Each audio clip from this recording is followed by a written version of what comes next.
Group 1 prelims பொறுத்த வரைக்கும் நம்மளுக்கு வந்து 200 கொஸ்டின்ஸ் இருக்கும். இதுல ஜென்ரல் ஸ்டடீஸ்ல இருந்து 175 கொஸ்டின்ஸ் அண்ட் மென்டல் எபிலிட்டி ஆப்டிடியூட்ஸ்ல இருந்து ஒரு 25 கொஸ்டின். ஒரு கொஸ்டினுக்கு 1.5 மார்க். இது நம்மளுக்கு ஏற்கனவே எழுதின ஸ்டூடெண்ட்ஸ் தெரியும், புதுசா எழுதின ஸ்டூடெண்ட்ஸ் வந்து இதை தெரிஞ்சுக்கலாம். மொத்தம் அந்த ப்ரிலிம்ஸ் எக்ஸாம் முதல்நிலை தேர்வை பொறுத்த வரைக்கும் நம்மளுக்கு வந்து 200 கேள்விகள் அமைகிறது 300 மார்க்குக்கு. இந்த 200 கேள்வியுமே நம்ம வந்து 10 units, unit number 1, unit number 2 அப்படின்னு சொல்லி ஒரு 10 யூனிட் நம்ம வந்து முதல்நிலை தேர்வுக்கு வந்து நம்ம தயாரிக்க போறோம். அதுக்கான ப்ரிப்பரேஷன்ஸ் இருக்கு. இது உங்களுக்கு ஒவ்வொரு யூனிட்ல இருந்தே உங்களுக்கு ஸ்பிளிட் பண்ணி கொடுத்துட்டோம். எந்தெந்த ஏரியால இருந்து எவ்வளவு கொஸ்டின்ஸ் கேட்டிருக்காங்க அப்படிங்கறத 2022ல முதல்நிலை தேர்வுல நடைபெற்ற கொஸ்டினை ஸ்பிளிட் பண்ணி ஒவ்வொரு ஏரியாவிலையும் எவ்வளவு கொஸ்டின்ஸ் கேட்டிருக்காங்க அப்படிங்கிறத நம்ம பாக்குறோம். அதுல நம்ம ஸ்பெசிபிக்கா பார்க்க போறது ஜியோகிராபியை பாக்குறதுனால நம்ம ஓவராலா அந்த 200 கொஸ்டினையும் வந்து ஸ்பிளிட் பண்ணதை நம்ம ஓவராலா நம்ம வந்து பாத்துடலாம். இல்ல ஜியோகிராபி பொறுத்த வரைக்கும் நம்மளுக்கு முக்கியமானது ஒரு 16 கொஸ்டின்ஸ் லாஸ்ட் டைம் நம்மளுக்கு வந்து கேட்டிருக்காங்க. எப்பவுமே ஜியோகிராபில வந்து ரொம்ப இம்பார்ட்டன்ஸ் கொடுப்பாங்க. பாலிட்டிக்கு அடுத்து ஒரு ஜெனரல் ஸ்டடீஸ்ல இம்பார்ட்டன்ஸ் கொடுக்கக்கூடிய ஒரு ஏரியா என்ன அப்படின்னா இந்த இந்தியன் ஜியோகிராபி அப்படின்னு சொல்லக்கூடிய ஏரியா. குறைந்தபட்சம் 12 கொஸ்டின்ஸ் இருக்கும், மேக்ஸிமம் ஒரு 16 கொஸ்டின்ஸ் இருக்கு. பட் லாஸ்ட் டைம் நம்மளுக்கு 16 கொஸ்டின்ஸ் கேட்டிருக்கிறாங்க. இதெல்லாமே நம்மளுடைய சிலபஸ் பேஸ் பண்ணி தான் வந்து நம்மளுக்கு வந்து கொஸ்டின்ஸ் கேட்பாங்க. நம்ம ஜெனரல் ஸ்டடீஸ் படிக்கிறது வந்து ஒரு டிகிரி ஸ்டாண்டர்ட்ல தான் நம்ம வந்து படிக்கிறோம். ஸோ அதை பேஸ் பண்ணி தான் நம்மளுக்கு கொஸ்டின்ஸ் இருக்கும். ஸோ 200 கொஸ்டின்ஸ்ல ஒரு 16 கொஸ்டின் ஜியோகிராபி அப்படிங்கறதுனால நம்ம வந்து அதுக்கு ரொம்ப முக்கியத்துவம் கொடுக்கணும். நம்ம ஒரே கல்ல 2 மாங்க அடிக்கலாம். ஏன்னா இப்ப இங்க படிக்கக்கூடிய ஒரு 10 யூனிட்ல சம் யூனிட்ஸ் வந்து உங்களுக்கு மெயின்ஸ் பேப்பர் வரும். மெயின்ஸ்ல வந்து உங்களுக்கு தமிழ் மேண்டேட்டரி அது பேப்பர் 1 இருக்கு. அப்புறம் ஜெனரல் ஸ்டடீஸ் ஒரு 3 பேப்பர். மேண்டேட்டரிங்கிறது தகுதி தேர்வு மட்டும் தான் மெயின்ஸை பொறுத்த வரைக்கும். அந்த 3 தான் நம்மளுக்கு வந்து 3 பேப்பர் 9 யூனிட்ஸ் இருக்கு. அந்த 3 பேப்பர்ல ஜெனரல் ஸ்டடீஸ் பேப்பர் 4, அதாவது தமிழ் தகுதி தேர்வை சேர்த்து நம்ம பார்த்தோம் அப்படின்னா அந்த ஜெனரல் ஸ்டடீஸ் பேப்பர் 4ல நம்மளுக்கு வரக்கூடியது என்ன அப்படின்னா ஜியோகிராபி அப்படிங்கிற ஒரு ஏரியா வருது. அதுல நீங்க பாத்தீங்கன்னா இந்தியன் ஜியோகிராபி அது ஸ்பெஷல் ரெஃபரன்ஸ் வித் தமிழ்நாடு அப்படின்னு இருக்கும். அதாவது தமிழகத்தினுடைய சிறப்பு மற்றும் இந்திய புவியியல் அப்படிங்கறதா அந்த மெயின்ஸ் பேப்பர் இருக்கும். அதனால இது ரொம்ப ப்ரிலிம்ஸ் படிக்கும் பொழுதே நம்மளுக்கு மெயின்ஸுக்கு என்னென்ன ஏரியா கவர் ஆகுது அப்படிங்கிற ஏரியா நம்ம பார்த்து ஒரு குறிப்பு மாதிரி, ஒரு நோட் மேக்கிங் மாதிரி உங்க கிளாஸ் நடத்தும் போது சொல்லுவாங்க எப்படி நோட் மேக்கிங் எடுக்கணும், ஒரு ப்ரிலிம்ஸ்க்கும் மெயின்ஸுக்கு என்ன வித்தியாசமா இருக்கும், ப்ரிலிம்ஸ்ல அதை எப்படி கேட்பாங்க, மெயின்ஸ்ல எப்படி டிஸ்கிரிப்டிவ்ல சப்ஜெக்டிவ்ல கொஸ்டின்ஸ் எப்படி இருக்கும், அதை எப்படி எழுதலாம் அப்படிங்கறத உங்களுக்கு வந்து நிறைய ப்ராக்டிஸ் உங்களுக்கு சொல்லி கொடுப்பாங்க. அதனால இந்த ஜியோகிராபி ஏரியா வந்து நம்மளுக்கு ப்ரிலிம்ஸ்க்கும் வரக்கூடிய ஏரியா, மெயின்ஸுக்கும் வரக்கூடிய ஏரியா. நல்ல ஒரு ஸ்ட்ராட்டஜியா நம்ம பயன்படுத்தணும் அப்படின்னா முதல்நிலை தேர்வுக்கு தயாராகும் பொழுது எந்தெந்த யூனிட் எந்தெந்த சிலபஸ்லாம் மெயின் தேர்வுக்கு வருகிறதோ அந்த தேர்வுக்கு அதிக முக்கியத்துவம் கொடுக்கணும். அது சம்பந்தமான நோட் மேக்கிங், நோட்ஸ் எடுத்து வச்சுக்கிறது, அதை வந்து ஒரு சப்ஜெக்டிவா அதை எப்படி நம்ம எழுதலாம். ஏன்னா நம்ம ஆல்ரெடி நம்ம 10th +2 அண்ட் காலேஜ்ல நம்ம செமஸ்டர் எக்ஸாம் மாதிரி நிறைய ஒரு 3 மார்க் கொஸ்டின் 15 மார்க் கொஸ்டின் நம்ம எழுதியிருக்கோம். அதே மாதிரி தான் அந்த டைப்ல தான் இங்கேயும் நம்ம என்ன பண்ண போறோம் அப்படின்னா மெயின்ஸுக்கு வந்து நம்ம அப்ரோச் பண்ண போறோம். இது ரொம்ப ஒரு எளிமையான ஒரு விஷயம் தான். ஸோ ஜியோகிராபி பொறுத்த வரைக்கும் நம்மளுக்கு முக்கியமானது நம்மளுக்கு 16 கொஸ்டின்ஸ் இருக்கு.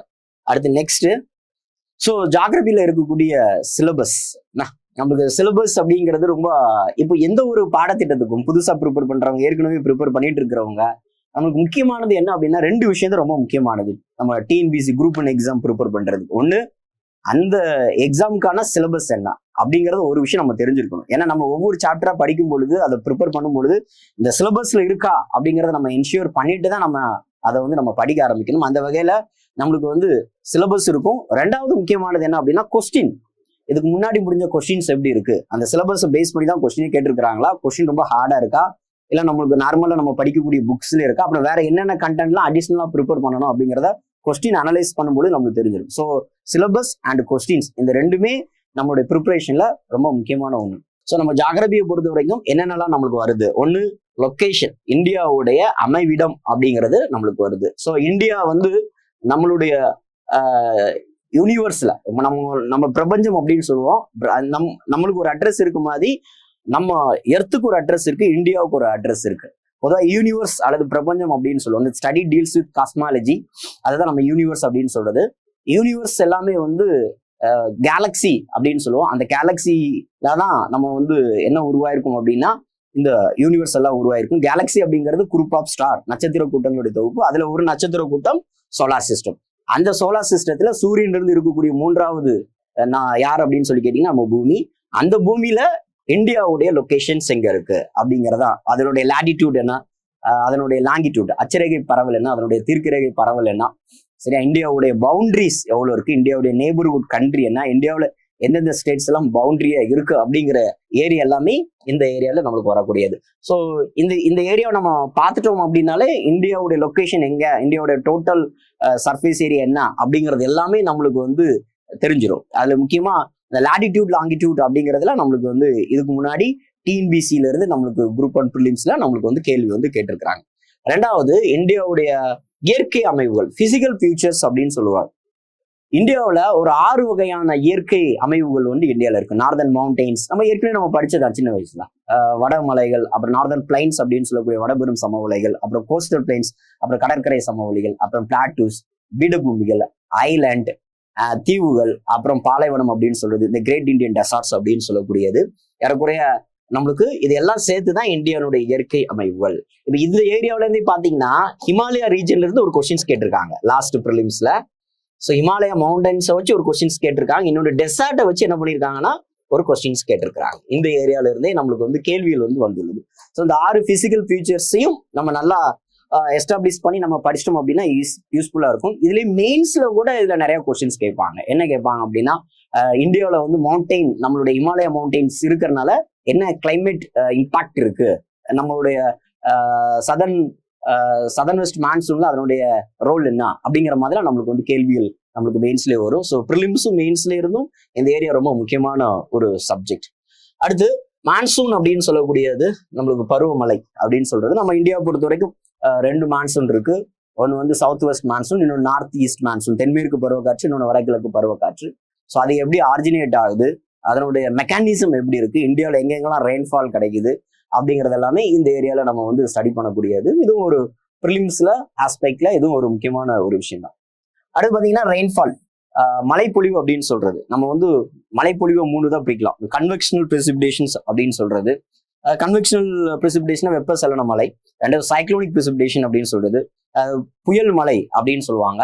அடுத்து 3வது மவுண்டெயின் ரெயின்ஃபால் அப்படின்னு சொல்றது, மலை தடுப்பு மழை அப்படிங்கிறத சொல்றது. மலை தடுத்து அதனால வரக்கூடியது அப்படின்னு சொல்லி ஓரோகிராஃபிக் பிரெசிபிடேஷன், மவுண்டெயின் பிரெசிபிடேஷன், ஓரோகிராஃபிக் அப்படின்னு சொல்லக்கூடியதான். இதை நம்ம இந்தியா பொறுத்த வரைக்கும் எங்கெங்க எவ்வளவு ரெயின்ஃபால் இருக்கு, என்னென்ன இது எப்படி மெக்கானிசம் நடக்குது அப்படிங்கிறது நம்ம அங்கேயும் பருவமழையிலையும் பாக்குறோம், இங்கேயும் நம்ம பாக்குறோம். அந்த 3 பிரெசிபிடேஷன் என்ன இருக்கு அப்படிங்கிறதையும் நம்ம பார்க்கறோம். அடுத்து வந்து வெதர் அண்ட் கிளைமேட் அப்படின்னு சொல்லக்கூடியது. எல்லா இடத்துலையும் ஒரே மாதிரியான வெதர் அண்ட் கிளைமேட் இருக்காது. இப்போ இந்தியா பார்த்தீங்கன்னா டிராபிக்கல் மான்சூன் கண்ட்ரி அப்படின்னு சொல்றோம். ஒவ்வொரு நாடும் ஒவ்வொரு டிஃப்ரெண்ட் அண்ட் கிளைமேட்ல வந்து இருப்பாங்க. அப்போ இந்தியாவுடைய வெதர் அண்ட் கிளைமேட்டை இம்பாக்ட் பண்ணக்கூடியது என்ன? இப்போ பொதுவாக நம்ம வானிலை அப்படின்னு சொல்லுவோம். வானிலை அப்படிங்கிறது நம்மளுடைய வளிமண்டலத்துல ஒரு 24 மணி நேரத்துல எவ்வளவு டெம்பரேச்சர் இருக்கு, எவ்வளவு ரெயின்ஃபால் இருக்கு, எவ்வளவு ப்ரெஷர் ரெக்கார்ட் ஆயிருக்கு அப்படிங்கிறதெல்லாம் சொல்றது வானிலை.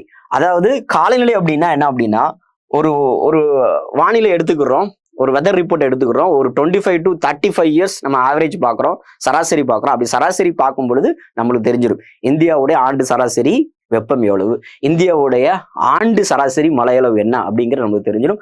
அந்த சராசரியை தான் நம்ம என்ன சொல்லுவோம் அப்படின்னா காலநிலை அப்படின்னு சொல்றோம். ஏறக்குறைய ஒரு 25 to 35 இயர்ஸ் நம்ம என்ன பண்றது, ஆவரேஜ் பார்த்து நம்ம சொல்றது. அப்ப எல்லா இடத்துலையும் வந்து ஒரே மாதிரியான வானிலை காலநிலை இருக்கிறது கிடையாது, இடத்துக்கிடம் மாறுபடும். Some factors are influenced in climate. What are the factors? அது என்னென்ன ஃபேக்டர்லாம், என்னென்ன காரணிகள்லாம் இருக்கு அப்படிங்கிறது ஆல்டிடியூடை பொறுத்து மாறுபடும், கடலில் இருந்து வரக்கூடிய தூரத்தை பொறுத்து மாறுபடும்.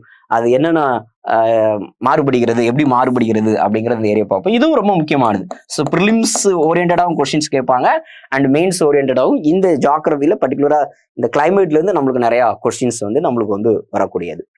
அடுத்து நீர் வளங்கள். இந்தியாவில் இருக்கக்கூடிய வாட்டர் ரிசோர்சஸ் அப்படின்னு சொல்லுவோம். பொதுவாக வாட்டர் ரிசோர்சஸ் அப்படிங்கிறது நம்மளுக்கு வந்து மழை பெய்யறதுனால மவுண்டெயின்ல இருந்து ஒரு ரிவர் ஆரிஜினேட் ஆகும், அது பிளைன்ஸ் ஏரியாவில் வரக்கூடியது, அப்புறம் அது நேராக கடல்ல போய் முடியக்கூடியது. அப்படின்னா நீர் வளங்கள் அப்படின்னா இந்தியாவில் இருக்கக்கூடிய எங்க எப்படி ஆரிஜினேட் ஆகுது, அந்த ரிவர் எப்படி மவுண்டெயின்ல இருந்து வருது, இந்தியாவில் இருக்கக்கூடிய ரிவரை வந்து எப்படி கிளாசிஃபை பண்றாங்க, சரியா? நம்ம சொல்லுவோம் தீபகற்ப ஆறுகள் அண்ட் புற தீபகற்ப ஆறுகள். அதுலயும் தென்னிந்திய ஆறுகளை நம்ம east flowing river and west flowing river அப்படிங்கிற நம்ம சொல்லுவோம். அதுல என்னென்ன இம்பார்ட்டன்ட் ட்ரைபியூட்டரி, என்னென்ன முக்கியமான துணையாறுகள் இருக்கு. ஒரு ரிவர் அக்ராஸ்ல நிறைய டேம் கன்ஸ்ட்ரக்ட் பண்ணுவாங்க. டேமோட கன்ஸ்ட்ரக்ஷன் 2 இருக்கும். ஒன்று வந்து இரிகேஷன் பர்பஸ்க்கு, இன்னொன்று கமர்ஷியலா பார்த்தீங்கன்னா ஹைட்ரல் எனர்ஜி ப்ரொடியூஸ் பண்ணுவாங்க.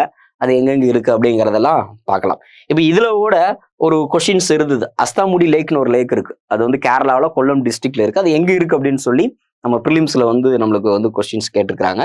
இதுவும் நம்ம பார்க்க போறோம்.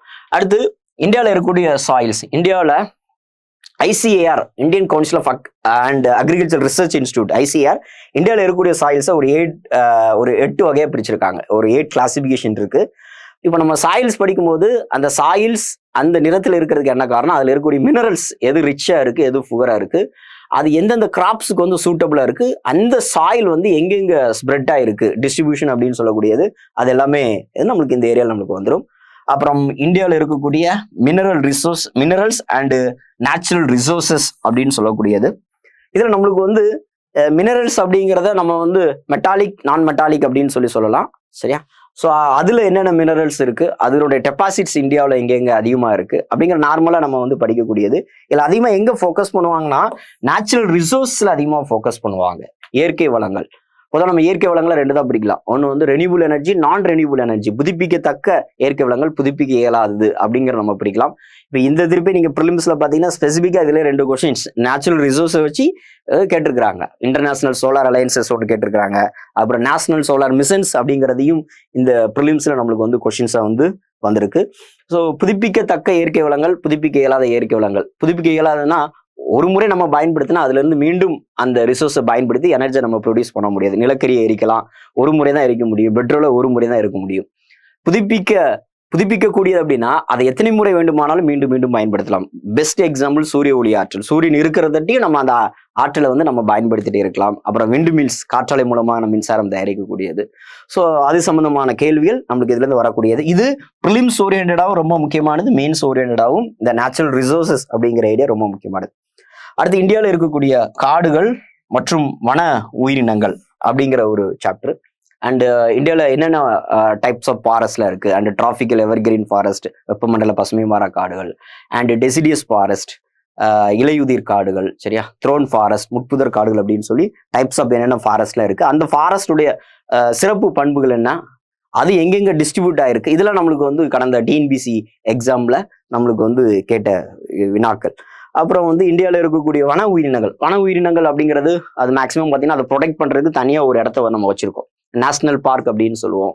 நேஷனல் பார்க்குங்கிறது ஒரு பெரிய ஏரியாவை வந்து கவர் ஆயிருக்கும், ப்ரொடெக்ட் ஆயிருக்கும். உள்ள வந்து பிளான்ட் இருக்கும் அண்ட் அனிமல்ஸ் இருக்கும். அதான் நேஷனல் பார்க். அதுலேயே பர்டிகுலரா சம் கொஞ்சம் விலங்கினங்கள் இருக்கும். அதுதான் நம்ம சாங்சுனரி அப்படிங்கிற சொல்றோம், வனவிலங்கு சரணாலயங்கள் அப்படின்னு சொல்றோம். அப்புறம் பயோஸ்பியர், இந்தியாவில் இம்பார்ட்டன்ட் பயோஸ்பியர் இருக்கு. வெஸ்டர்ன் காட் முக்கியமான ஒரு ஹாட்ஸ்பாட்டா இருக்கு.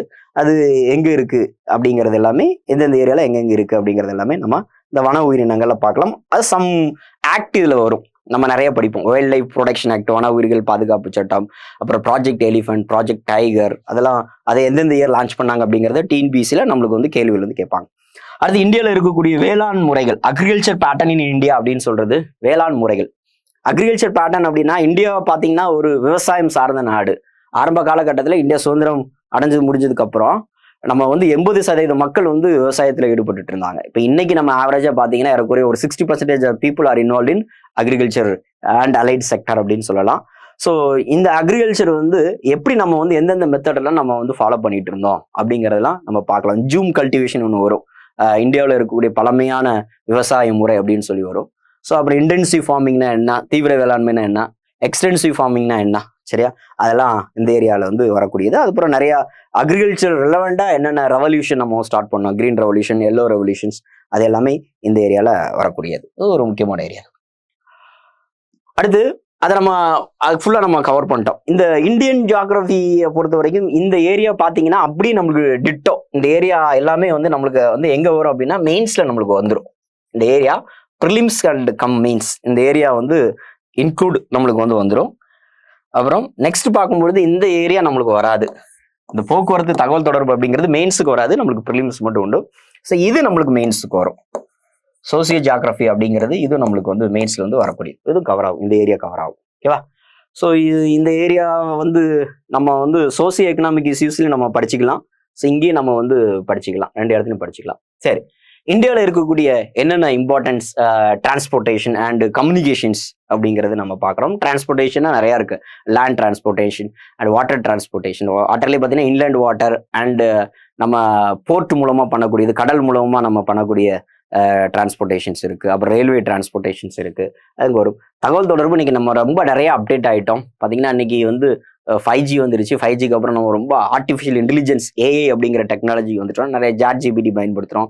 இது போக IRNSS அப்படின்னு சொல்லக்கூடியது, global positioning system, geographical information GIS அப்படின்னு சொல்லக்கூடியது, என்னென்ன அட்வான்ஸ் டெலிகம்யூனிகேஷன்ஸ், என்னென்ன தகவல் தொடர்புலாம் வந்திருக்கு, அது சம்பந்தமான டிஎன்பிஎஸ்சி கொஸ்டின்ஸ் அப்படிங்கிறது. அப்புறம் சமூக புவியியல். இப்போ சமூக புவியியல்னா ஒரு நாட்டில் வசிக்கக்கூடிய மக்கள் எவ்வளோ இருக்கிறாங்க, அவங்களுடைய பாப்புலேஷன் என்ன, பாப்புலேஷன் டிஸ்ட்ரிபியூஷன் எவ்வளோ இருக்கு, அவங்களுடைய கல்ச்சர் எப்படி இருக்கு, அவங்களுடைய ஹெரிடேஜ், கல்ச்சர் அண்ட் ஹெரிடேஜ் எப்படி இருக்கு, அவங்க என்ன லாங்குவேஜ் வந்து பேசுறாங்க அப்படிங்கிறது எல்லாமே அவங்கள பத்தி ஃபுல்லா படிக்கிறது. டெமோகிராஃபி அப்படின்னு சொல்லுவாங்க, சோசியோ ஜியோகிராஃபி. ஸோ அதே மாதிரி இங்கேயும் நம்மளுக்கு வந்து மக்கள் தொகை அடர்த்தி, பாப்புலேஷன்ஸ் அண்ட் டிஸ்ட்ரிபியூஷன், அண்ட் மக்கள் தொகை அடர்த்தி அண்ட் டிஸ்ட்ரிபியூஷன் அப்படின்னு சொல்றது. ஓகேவா? அப்புறம் அவங்க என்னென்ன ரேஸ்ல இருக்காங்க, அவங்க என்னென்ன மொழி குழுக்கள் இருக்கிறாங்க. சரி, இந்தியாவில் ஒரு 6 வகையான மொழி குழுமம் இருக்கு. அது என்னென்னங்கிறத நம்ம பார்க்கலாம். அண்டு அவங்களுடைய முக்கிய பழங்குடிகள். இது நம்மளுக்கு ஜியோகிராஃபில வந்து இதுவும் ஒரு கொஸ்டின்ஸ் கேட்டிருந்தாங்க. இப்போ கூட நீங்க பார்த்துருப்பீங்க, மணிப்பூர்ல சம் இஷ்யூஸ்லாம் நடந்துட்டு இருக்கு. ஸோ அதில் குக்கி அப்படிங்கிறத வச்சே போன ப்ரிலிம்ஸ்ல அவன் ஆல்ரெடி கேட்டிருக்கான். ஒரு மேட்ச் த ஃபாலோவிங்ல தோடர்ஸ் அண்ட் குக்கி, மீர், இந்த சைடு அவங்க எந்த ஸ்டேட்ஸ்ல இருக்காங்க அப்படிங்கிறதோட நம்மளுக்கு வந்து கேட்டிருக்கிறாங்க. எப்பவுமே டிஎன்பிசியோட கொஸ்டின்ல பாத்தீங்கன்னா இந்த மேட்ச் த ஃபாலோவிங்ல கேட்கறதே வழக்கமா வச்சிருக்காங்க. அதான் நான் சொல்றது, இந்த கொஸ்டின் அனலைஸ் பண்ணும்பொழுது சம் ஏரியாவை நம்ம வந்து ஐடென்டிஃபை பண்ணிடலாம். இந்த ஏரியால ரொம்ப முக்கியம், இந்த ஏரியால இருந்து நம்மளுக்கு கொஸ்டின்ஸ் வரும் அப்படிங்கிறத நம்ம ஐடென்டிஃபை பண்ணிடலாம். அது முக்கியமான ஒரு விஷயம். நம்ம ப்ரிலிம்ஸ்லையும் படிப்போம், இது அண்ட் மெயின்ஸ்லையும் நம்ம படிக்க போறோம். அண்ட் ஃபைனலா natural disaster and disaster management அப்படின்னு சொல்லக்கூடியது. இது வந்து பழைய ஜியோகிராபி சிலபஸ்ல கிடையாது. அதுக்கப்புறம் 2019 அப்புறம் சிலபஸ் எல்லாம் சேஞ்ச் பண்ணதுக்கு அப்புறம் தான் இதை வந்து உள்ள ஆட் பண்ணியிருக்கிறாங்க. இதுவும் ப்ரிலிம்ஸ்ல இருக்கு, மெயின்ஸ்ல இருக்கு. மெயின்ஸ்ல இது தனியா பேப்பர் 4ல, ஜெனரல் ஸ்டடீஸ் பேப்பர் 3ல, டோட்டலா பேப்பர் 4ல இதை வந்து செகண்ட் யூனிட்டா வந்து வச்சிருப்பாங்க. அண்ட் கிளைமேட் சேஞ்ச், அப்புறம் வந்து பயோடைவர்சிட்டி அப்படின்னு சொல்லி வச்சிருப்பாங்க. அந்த ஏரியாவில் இதெல்லாம் நம்மளுக்கு வரும். அந்த நேச்சுரல் டிசாஸ்டர் அண்ட் சுற்றுச்சூழல் மாசுபடுறதெல்லாம் நம்மளுக்கு வரும். ஸோ இயற்கை பேரிடர், பேரிடர் மேலாண்மை அப்படின்னு சொல்றது. ஒரு டிசாஸ்டர், ஒரு பேரிடர் அப்படின்னா 2 தான் இருக்கலாம். ஒன்று மனிதனால் உருவாக்கக்கூடியது, ஒரு ஆர்டிஃபிஷியலா இருக்கும் செயற்கை பேரிடர். அது தானாகவே நிகழக்கூடியதை நம்ம நேச்சுரல் டிசாஸ்டர் அப்படின்னு சொல்லுவோம். ஸோ அந்த டிசாஸ்டர் எப்படி ஹேண்டில் பண்றது அப்படிங்கிறத டிசாஸ்டர் மேனேஜ்மெண்ட். இப்போ நம்ம இந்தியாவை பொறுத்த வரைக்கும் டிசாஸ்டர் மேனேஜ்மெண்ட்டை பொறுத்த வரைக்கும் 2005க்கு முன்னாடி வரைக்கும் ஐடியா கிடையாது. நம்ம ஒரு பெரிய இம்பாக்ட் ஆயிடுச்சு. ஒரு 2004ல டிசம்பர் 26ல அண்ட் இந்தோனேஷியா அருகில் ஏற்பட்ட, கடலுக்கு அடியில் ஏற்பட்ட ஒரு நிலநடுக்கம் சுனாமியா மாறிச்சு. அப்போ அந்த சுனாமியா மாறினதுடைய இம்பாக்ட் என்ன அப்படின்னு பார்த்தீங்கன்னா, அதுக்கப்புறம் தான் நம்ம ஓரளவுக்கு நம்ம அந்த டிசாஸ்டர் பத்தி ஸ்டடி பண்ணி, ஓகே அப்படின்னா சுனாமி வரது முன்னாடி ஐடென்டிஃபை பண்றதுக்காண்டி அங்க ஒரு வார்னிங் சென்டர் ஒன்று நம்ம ஹைதராபாத்ல வந்து என்ன பண்றோம் அப்படின்னா ஃபார்ம் பண்றோம். அப்படி இதை வந்து இந்த டிசாஸ்டர் மேனேஜ்மெண்ட் அப்படிங்கிறது யூரோப்பியன் கண்ட்ரீஸ், அமெரிக்கன் கண்ட்ரீஸ்ல நல்லா ஃபாலோ பண்ணுவாங்க. அதுக்கப்புறம் தான் India national disaster management act அப்படின்னு சொல்லி 2005ல. இதனுடைய ஏன் அப்படின்னா, ஏற்கனவே சுனாமில நம்ம நிறைய லெசன் நம்ம கற்றுக்கொண்டோம். அதன் விளைவாக எப்படி அதை ஹேண்டில் பண்றது அப்படிங்கிற டிசாஸ்டர் மேனேஜ்மெண்ட் ஆக்ட் 2005 அப்படிங்கறத ஒன்று உருவாக்குறோம். இது ஒரு 3 டயர் சிஸ்டத்துல இருக்கும். அங்க மேல national disaster management authority and இங்க மாநிலங்கள்ல state disaster management authority and district லெவலில் and district disaster management agency அல்லது அத்தாரிட்டி அப்படின்னு சொல்லுவாங்க. அதில் தலைவர் யாரு, மெம்பர்ஸ் யாரா இருக்காங்க, என்னென்ன மெஷர்மெண்ட்ஸ்லாம் எடுக்கிறாங்க அப்படிங்கிறது எல்லாமே நம்ம பார்க்கலாம். அப்புறம் முக்கியமா சுற்றுச்சூழல் மாசுபடுதல். ஒரு அன்வான்ட் பார்ட்டிகிள்ஸ் நம்மளுடைய சுற்றுச்சூழலை மாசுபடுது, அதான் நம்ம வந்து பொல்யூட்டன்ஸ் அப்படின்னு சொல்றோம். அந்த சுற்றுச்சூழல் மாசுபடுதனால என்ன அதுக்கு என்ன காரணங்கள் இருக்கலாம், என்ன ரீசன்ஸ் அண்ட் என்னென்ன தடுப்பு முறைகள், என்ன ரெமடிஷன் என்னென்ன இருக்கு. இதுல நம்ம வந்து 2 விஷயம் நம்ம படிக்க போறோம். நம்ம வந்து சுற்றுச்சூழல் மாசுபடுதல் அப்படிங்கிறது ஒண்ணு, காரணம் என்ன, அதுல இம்பாக்ட் என்ன இருக்கும், ரெமடிஷன் என்ன அப்படின்னு சேர்த்தே நம்ம வந்து இதுல வந்து நம்ம ஸ்டடி பண்ணுவோம். அப்புறம் பருவநிலை மற்றும் பசுமை ஆற்றல் and green energy, climate change and green energy, இதெல்லாம் மெயின்ஸுக்கு இருக்கக்கூடிய முக்கியமான கண்டென்ட். கிளைமேட் சேஞ்ச் அப்படிங்கிறதுலாம் மெயின்ஸ் ரொம்ப அதிகமா கேள்விகள் வரும். அதே மாதிரி நமக்கு ப்ரிலிம்ஸ்லயும் நமக்கு அதிகமா கேள்விகள் வரக்கூடியது. ஸோ இது தனியாகவே நம்ம வந்து பேப்பர் 4ல இருக்கு. இப்படி நம்ம ஐடென்டிஃபை பண்ணிடணும். ஸோ நம்ம ப்ரிலிம்ஸ்ல இருக்கக்கூடிய யூனிட் நம்பர் 1ல இருந்து 10 வரைக்கும். இப்போ நீங்க ஜியோகிராஃபி பாத்தீங்கன்னா ப்ரிலிம்ஸ்ல வந்து 10 யூனிட்ல இது 3வது யூனிட்டா இருக்கு. மெயின்ஸ்ல பார்த்தோம் அப்படின்னா பேப்பர் 4ல வந்து அதுல பேப்பர் யூனிட் நம்பர் 1 இருக்கு, யூனிட் நம்பர் 2 இது இருக்கு. இந்த சிலபஸ்ல வரக்கூடிய விஷயங்கள் அங்கேயே நம்மளுக்கு கவர் ஆகக்கூடிய விஷயங்கள் இருக்கு. அப்படின்னா நம்ம 2 பாடத்திட்டத்தையும் ஒரு ப்ரிலிம்ஸையும் மெயின்ஸையும் கம்பேர் பண்ணி அந்த 2 கண்டென்ட் இதுல இருக்கக்கூடிய என்னென்ன பாடத்திட்டங்கள் 2 காமனா இருக்கும் அந்த காமனா இருக்கக்கூடிய விஷயங்கள்லாம் எடுத்துட்டு ஸோ ப்ரிலிம்ஸ் படிக்கும் பொழுதே மெயின்ஸுக்கும் சேர்த்து படிக்கிறதா. மெயின்ஸுக்கு இப்போ நம்ம ரொம்ப அதிகமாக ஃபோக்கஸ் பண்ண வேண்டிய அவசியம் இல்லை. ஏன்னா நம்ம ப்ரிலிம்ஸ் எக்ஸாம் முடிஞ்சதுக்கு அப்புறம் தான் நம்ம மெயின்ஸுக்கு நம்ம வரப்போறோம். அந்த டெஸ்ட் அந்த சப்ஜெக்டிவ் டெஸ்ட்டை ஃபேஸ் பண்றதுக்கு அப்படிங்கிற ஒரு ட்ரைனிங் ஒரு ப்ராக்டிஸ்க்காண்டி வரப்போறோம். பட் இருந்தாலும் இப்பவுமே நீங்க நல்லா ப்ரிப்பேர் பண்ணிட்டீங்கன்னா மெயின்ஸ் எக்ஸாம் படிக்கும்போது நிறைய கண்டென்ட் விஷயங்கள் நம்மளுக்கு தெரிஞ்சிடும். அதை எழுதுறதுக்கு ரொம்ப ஈஸியா நம்மளுக்கு வந்து இருக்கும். ஓகேவா? ஓகே. ஸோ ப்ரிலிம்ஸ் சிலபஸ் வந்து நம்ம ஜாகிரபியை பொறுத்த வரைக்கும் ஒரு ஈஸியான சிலபஸ் தான். ஆல்மோஸ்ட் நம்ம இதை பார்த்தீங்கன்னா நம்ம 6th ஸ்டாண்டர்ட்ல இருந்து நம்ம 12th ஸ்டாண்டர்ட் இருக்கக்கூடிய ஸ்கூல் புக்ல நம்மளுக்கு டிஎன்எஸ்சிஆர்டி புக்ல கவர் ஆகக்கூடிய விஷயம் தான். பட் ஆனால் ஒரே ஒரு விஷயம் அடிஷ்னல் கண்டென்ட் அந்த ஒரு விஷயம்தான். நீங்க வந்து நம்ம ஒரு புக்ஸை எடுத்து நம்ம ரீட் பண்றோம். இப்போ சுரேஷ் ஐஏஎஸ் அகாடமிலே A3 புக் ஒன்று இருக்கு. அதை எடுத்து நம்ம ரீட் பண்றோம் அப்படின்னா ஸோ நம்மளுக்கு ஸ்கூல் புக்ல இருக்கக்கூடிய கண்டென்ட் மேக்ஸிமம் எல்லாமே கவர் ஆயிருக்கும். அது போக அடிஷ்னலா நிறைய கண்டென்ட் உங்களுக்கு சொல்லியிருப்பாங்க. அந்த அடிஷ்னல் கண்டென்ட் அப்படிங்கிறது ஒரு டிகிரி ஸ்டாண்டர்ட் லெவல்ல இருக்கக்கூடியது. அதை நம்ம ரெஃபர் பண்ணும்பொழுது ஈஸியா நம்ம என்ன பண்ணிடலாம். ஸோ ஓல்டு கொஸ்டின்ஸ் நம்மளுக்கு கிடைச்சிரும். ஸோ சிலபஸ் நம்மளுக்கு தெரியும். அண்ட் எந்த புக்கை ரெஃபர் பண்ணணும் ஒரு கண்டென்ட்டை ஒரு ப்ரிப்பரேஷனை நம்ம ப்ரிப்பேர் பண்றதுக்கு என்ன கண்டென்ட் என்ன புக்கை ரெஃபர் பண்ற அப்படிங்கிறது ஐடியா நம்மளுக்கு தெரிஞ்சிடும். நான் நிறைய சில ஸ்டூடெண்ட்ஸ்லாம் பார்த்துருக்கேன். அவங்க என்ன பண்ணுவாங்க அப்படின்னா ஒரு யூனிட் ஒரு ஜியாகிரபியை படிக்கணும் அப்படின்னா 4-5 புக்கை ரெஃபர் பண்ணுவாங்க. 4-5 புக்கை ரெஃபர் பண்றதுல அவங்களுக்கு கேப்பபிலிட்டி இருந்துச்சுன்னா அவங்க வந்து ரெஃபர் பண்ணலாம். அது பிரச்சனை கிடையாது. அவங்களுக்கு படிக்கிறது கேப்பபிலிட்டி இருக்கு. அவங்க 1 மணி நேரம் உட்காந்தாங்கன்னா ஒரு 50 பக்கத்தை உட்காந்து ஈஸியா படிச்சு நோட்ஸ் எடுத்துருவாங்க. பாயிண்ட்ஸ் எல்லாம் ஞாபகம் வச்சிருப்பாங்கன்னா பிரச்சனை இல்லை. ஆனா அந்த கேப்பபிலிட்டி இல்ல, வாசிக்கக்கூடிய கேப்பபிலிட்டி இல்ல, ரொம்ப அதிகமா புக்கை ரெஃபர் பண்ண முடியாது. ஆனா ஒரு புக்கை நல்லா படிப்பேன் அப்படிங்கிற மட்டும் ஓகே. ஆனா நிறைய புக்கை ரீட் பண்ண முடியாது அப்படின்னா நீங்க நிறைய புக்ஸை படிக்கும்போது உங்களுக்கு டைம் வேஸ்ட் ஆயிரும். சரியா? அதனால ஒரு புக்கு நான் அடிக்கடி சொல்லக்கூடிய விஷயம் தான். ஒரு புக்கை படிங்க, அதை நல்லா படிங்க, அதை புரிஞ்சு படிங்க, அதை தெளிவா படிங்க, எந்த விதமான சந்தேகத்துக்கு இடமின்றி அதை படிங்க. அதான் கிராமத்துல சொல்லுவாங்க, அகலமாக விழுவதை விட ஆழமாக விழு அப்படின்னு சொல்லுவாங்க. நிறைய புக்ஸை படிச்சு கண்டென்ட் வந்து நம்மளுக்கு மறக்கிறத விட ஒரு புக்கை நல்லா படிச்சு அதுல இருக்கக்கூடிய கண்டென்ட்டை பில்டப் பண்றது, அதுல இருந்து நிறைய நாமளா வந்து டெரைவ் பண்றது நம்மளுக்கு இந்த குரூப் 1 ப்ரிலிம்ஸ் எக்ஸாம்ல இந்த மாதிரியான UPSC எக்ஸாம்ல நம்மளுக்கு அதிகமா நம்மளுக்கு கை கொடுக்கும். சரியா? ஓகே.